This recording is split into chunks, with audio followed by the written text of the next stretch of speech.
자, 우리가 성경을 읽다 보면 인간의 상식으로 이해가 되지 않는 장면들을 보게 됩니다. 바로 대표적인 케이스가 가인과 아벨의 이야기입니다. 자, 성경을 좀 관심 있게 보시고 또 믿음 생활을 오래 하신 분들은 가인과 아벨의 이야기를 잘 아실 겁니다. 형인 가인이 동생 아벨을 무참하게 돌로 쳐 죽이게 되죠. 인류 최초의 살인자가 되었습니다. 가인은. 하나님께서 그 가인에게 회개할 기회를 주셨지만 가인은 끝까지 회개를 하지 않죠. 그래서 결국 하나님께 심판을 받고 저주를 받게 됩니다. 응당, 공의의 하나님께서 살인죄라는 무서운 죄를 저지른 그 가인에게 처벌을 내리시는 거, 심판을 하시는 거 너무나 당연하다고 생각이 듭니다. 자, 그런데 이 가인이 받은 이 심판, 저주가 무엇이었냐? 땅을 아무리 갈고 거기에 농작물을 심더라도 땅이 열매를 맺지 못할 거다. 왜? 가인에게 저주를 내리셨기 때문에. 자, 그 얘기를 듣고 가인이 이제 하나님께 하소연을 합니다. 하나님, 저 너무 무섭고 너무 가혹한 것 같습니다. 제가 어떻게 살아가야 된다는 말씀이십니까? 또 저를 만나는 누구든지 저를 죽이려고 할 텐데 저는 어떻게 해야 됩니까? 라고 하소연을 합니다. 자, 그때 하나님께서 가인에게 하신 말씀이 참 우리 인간의 상식으로 잘 이해가 되지 않는 말씀을 하십니다. 창세기 4장 15절에 이렇게 말씀이 되어 있습니다. 주께서 그에게 이르시되, 가인에게 말씀하시는 거예요. 이런 까닭으로 누구든지 가인을 죽이는 자는 7배로 보복을 받으리라 하시고, 중요합니다. 주께서 가인 위에 표를 두사, 하나님께서 가인에게 어떤 표를 두셨다라는 거예요. 누가 그를 만나더라도 그를 죽이지 못하게 하시니라. 여러분, 이 창세기 4장 15절의 말씀이 지금 분명히 하나님께서 가인에게 행해 주신 것인데 우리 인간의 상식으로 이해가 되십니까? 하나님은 불쌍한 아벨에 대해서 아무런 감정이 없으신 분이신가?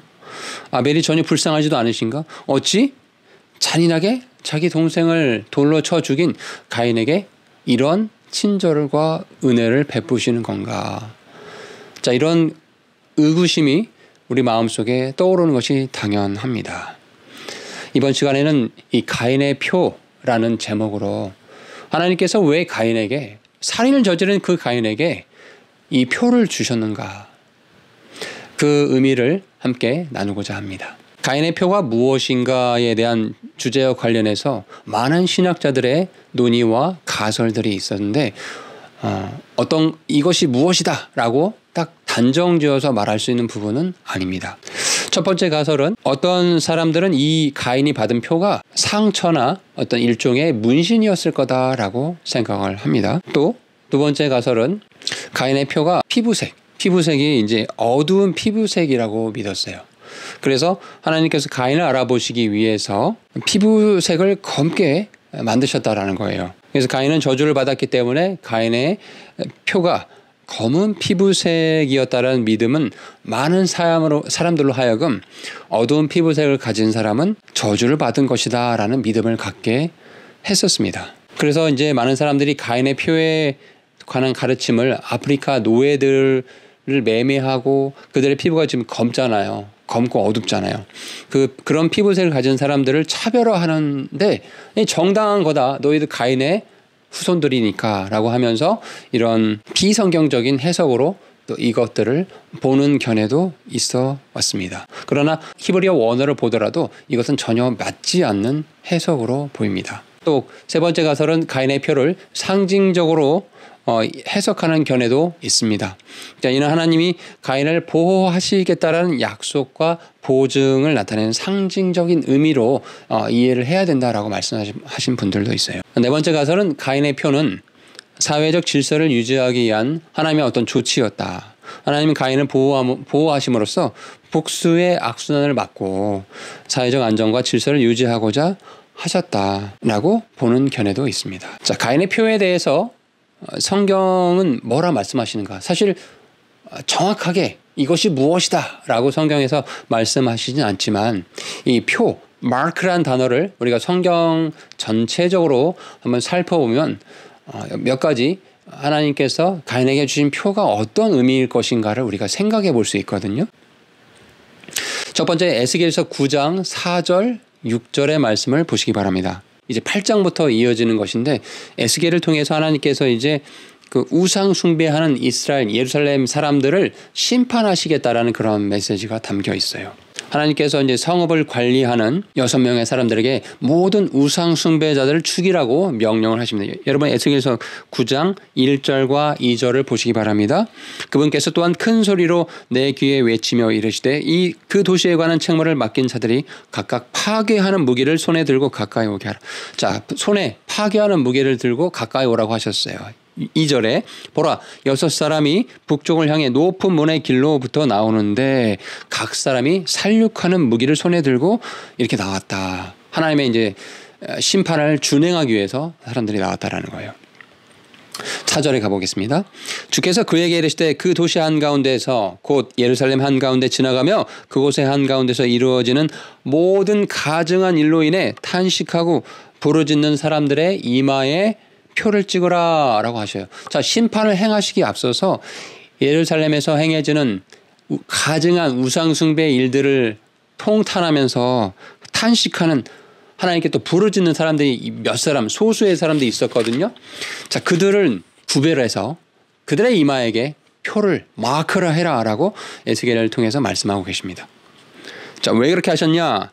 자, 5절, 6절에 가보면 이제 심판을 준행하시는데 너희는 그를 따라 그 도시를 지나가며 사람들을 치되 너희 눈이 아끼지 말고 너희가 불쌍히 여기지도 말라 하면서 늙은 자, 젊은 자, 처녀들, 아이들까지 다 심판하라고 주님께서 명령을 하세요. 그런데 6절 중반부에 가보면 표가 있는 자에게는 가까이 가지 말라라고 보호를 해 주십니다.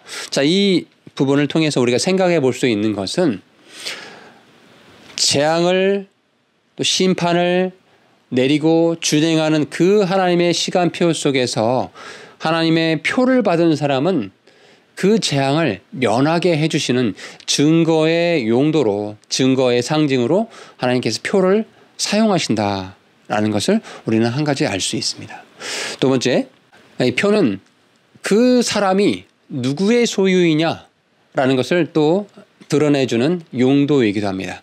여러분 계시록 13장에 가보면 이제 7머리 10뿔 가진 짐승이 바다에서부터 올라와요. 이건 상징이지만 실질적으로는 이 7머리 10뿔 가진 짐승이 바로 적그리스도죠.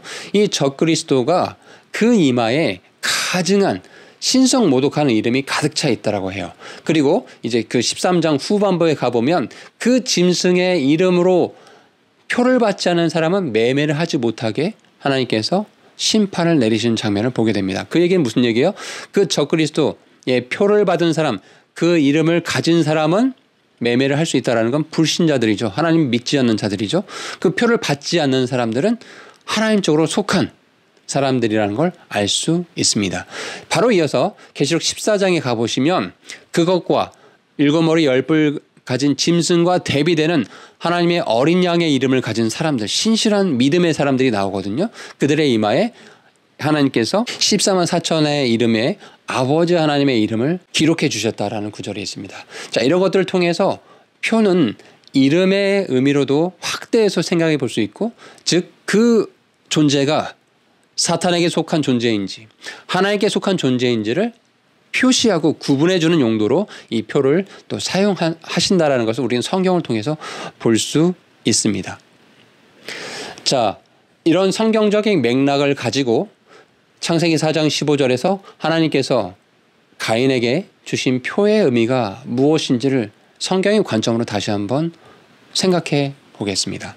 가인의 표가 무엇이냐라고 단정지어서 우리가 얘기할 수는 없지만 성경 맥락상 그 재앙과 심판의 자리에서조차도 하나님께서 은혜를 베풀어 주시는 거예요. 긍휼을 베풀어 주시는 거예요. 그래서 표를 주셔서 그 가인이 살 수 있게끔 다시 회개하고 돌이켜 하나님께로 나올 수 있게끔 기회를 주신다라는 것을 우리는 창세기 4장을 통해서 볼 수 있습니다. 다시 말해서 가인의 표는 하나님의 보호와 심판의 이중적인 역할을 해요. 그 표를 보면서 그 당시에 있는 사람들이 저 사람 살인한 자야. 그래서 하나님께서 표를 주신 거야.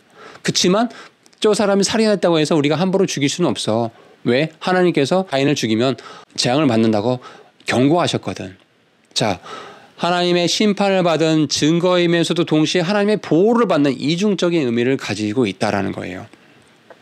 가인은 분명히 살인자로서 그 죄에 대한 심판과 저주를 분명히 받았어요. 그래서 계속해서 방랑하고 유랑하는 일을 그 인생을 살게 되지요. 그럼에도 불구하고 하나님은 그가 사람들에 의해서 즉각적으로 복수를 당하고 보복을 당하지 않도록 보호를 해 주신다라는 거예요.